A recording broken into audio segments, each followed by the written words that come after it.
Welcome back, my Duelist friends. Casual Duelist here, and it's another day, so it's another speed duel deck. Now, before we get started, I wanted to make some sort of Chamillionaire slash Weird Al Yankovic reference here. I think I'm, no matter how I try to do it, it's just not going to work out right, so we're just going to skip straight to They See Me Rollin'. This is going to be our skill card today. We are doing a viewer request. This was requested on Saturday's video, if I'm not totally mistaken here. And what we're doing is we're knocking out a dice build. Once per duel, this skill will allow you to add one card with an effect that requires a die roll from the deck to the hand. And then you place one card from the hand to the bottom of the deck. So once per duel, we get to start with any one card we choose. And then additionally, once per turn, when we roll a die for a card or effect, we may re-roll the result once. So once per turn, you get to re-roll. This is important. This guy is fresh to the tier 3 limits, so it is going to adversely affect how we're going to play. And also, while we're gambling, we're going to try to mitigate as much risk as possible by just being smarter than the card. So, moving into the main deck. Again, should be an exact 20 today. We're going to be running 2 copies of Snipe Hunter because we're just going to knock out that tier 3 limits immediately. I doubled up even though I know that we're going to start with him just because I like to have 2. It's super, super good for that. Effect, you can discard a card, target a card on the field, roll a 6-sided die, destroy the target unless you roll a 1 or a 6. 2, 3, 4, or 5 equals a destroy. And since we get to roll that twice, that's a little bit better than the 66% chance of success each time, which is good. Now, mind you, one of Duke Devlin's big boss monsters is the Orgoth the Relentless. We're going to tech in 3 of this, mostly because I want to throw him away so I can play him inappropriately with Monster Reborn and or Premature Burial. The effect here, once per turn during the main phase, you may roll a 6-sided die 3 times. This card gains attack and defense equal to the number of the total times 100. That is till the end of the opponent's next turn. Then if 2 or more of the results were the same, if 2 results were the same, apply one effect, the appropriate effect. If all 3 were the same, you can get all 3 effects. So again, it's kind of a big gamble. Here's the way we need to look at this. You are going to play out a very on-theme Dark Magician. Okay? So maybe we didn't need to use the Snipe Hunter's effect. We didn't need to use the See Me Rolling effect in order to correct the Snipe Hunter roll. Maybe you want to re-roll one of these dice, or maybe this allows you to re-roll the whole effect. I'm not 100% sure. Let's take another quick peek, make a decision on the spot. When you roll a die for a card or effect, you may re-roll the result once. I would assume that it's only going to be 1 die, since most effects only have you roll 1 die. Dice Foon, Skull Dice, Graceful Dice, and Snipe Hunter all included. I would say that it is probably per the effect, but probably only 1 die. So anybody who's in judging these days, please get at the comments, let us know, and I will pin that one as the top comment so everybody else will know moving forward.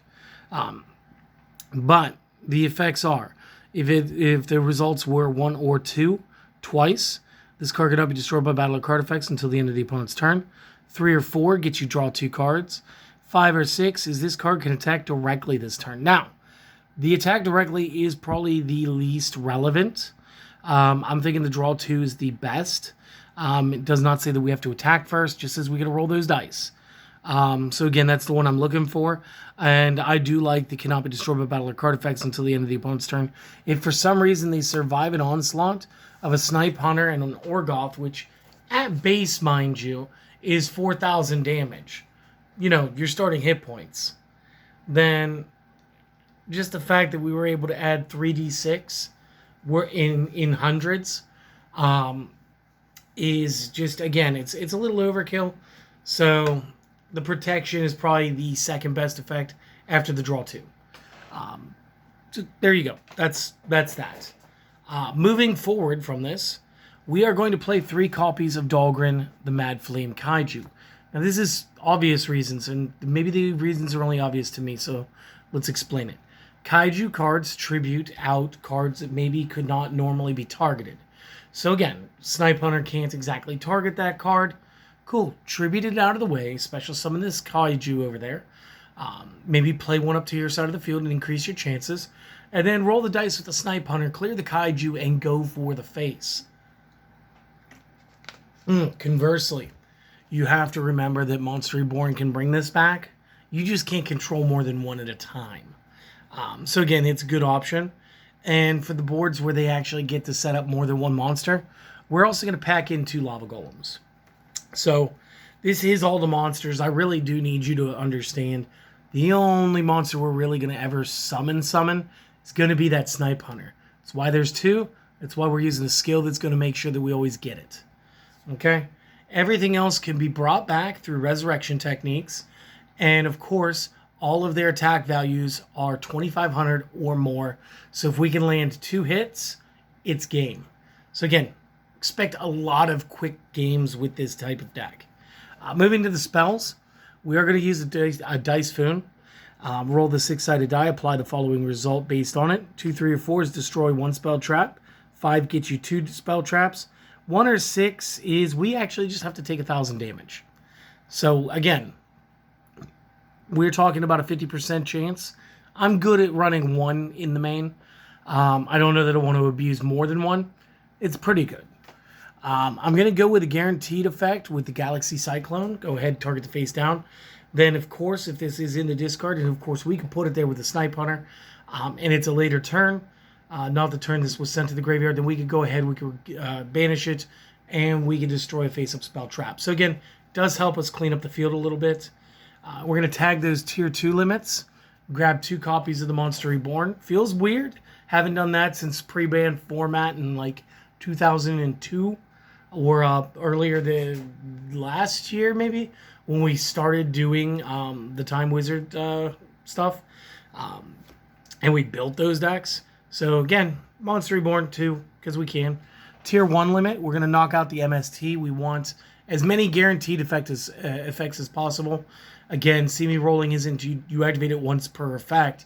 It's once per turn. So as much as you can guarantee. We're also going to use 1 copy of Night Beam. Because again, we want to get rid of back row just as much as possible. And maybe they've only got the 1 card in the back row. So we don't have to hear the argument about, well, actually they could activate card B instead of card A. So this way they can respond to card B with card A, and then Night Beam's effect doesn't matter. Actually, thanks, Emerson. We're just going to keep playing Yu-Gi-Oh! Though, so, like, just run the card. Next up, we're going to run 2 copies Premature Burial. I didn't see it on the ban list. Maybe I've gone insane. Pretty sure this isn't on the limits yet. It costs life points to do. I don't see a ton of people doing this.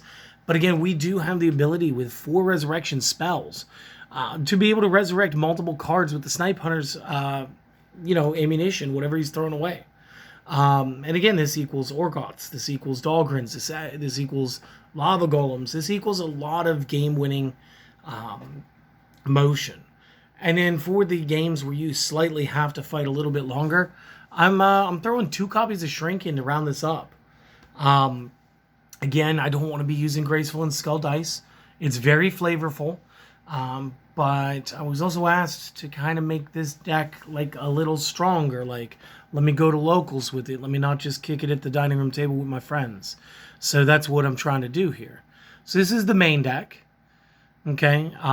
Go ahead, pause, notes, whatever you guys got to do, screenshots. Give me a moment and I'll be back with the rest. Just one moment.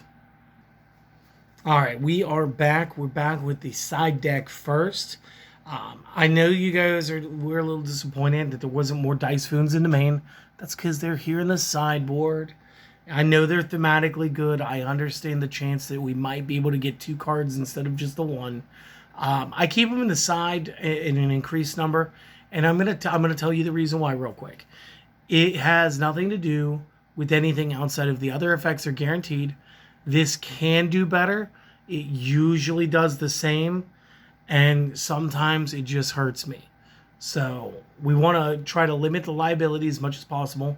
See me rolling is a once per turn to try to correct the roll. And I'd rather save that for the snipe hunter, something that I feel is going to be the only form of monster destruction we're running. So again, that's just me. It is what it is. Next up, Lost Winds. Fun thing about Lost Winds, guys, this will work on Dahlgren and Lava Golem, because those are special summons. They are special summon monsters on the opponent's side of the field. This will definitely get them down to 15, and then you can use Snipe Hunter on the back row instead of the front row, because again, we'll just resurrect big cards. Since we're also running so many good like spells and quick play type stuff in the main, we're still going to carry the Waking the Dragons. We have some, again, excellent game winners sitting over here. I think in this deck, really Blue Eyes Ultimate and Cyber End are probably going to be some of the more over-the-top win condition. Destiny Dragoon will probably do some good stuff for you as well. I think that this is just going to be the fun see me rolling dice deck that you guys have been looking for. Again, I wanted to mitigate chance as much as possible. I love the thematic gambling effects, but again, end of the day, you still want to win and you want to be aiming for consistency. So I think this is going to be the best outline to get you started. You guys are free to disagree with me. It's all good. If you guys did enjoy today's video, though, I would love it if you guys would show a little love for the channel with a like, comment, sub. And remember, even if you don't do any of that stuff, there's only two things I really want you to do. I want you to go out there, back out into the world. I want you to do your best to be good to others, but more so to yourself. It's always easier to help others. We'll always, put off our own mental health as long as possible. I need you to remember, if you don't take time to heal, like, your body will take the time for you, and then it's no longer scheduled. So take care of yourselves, enjoy the day, and I want to see you guys on the next video. Later.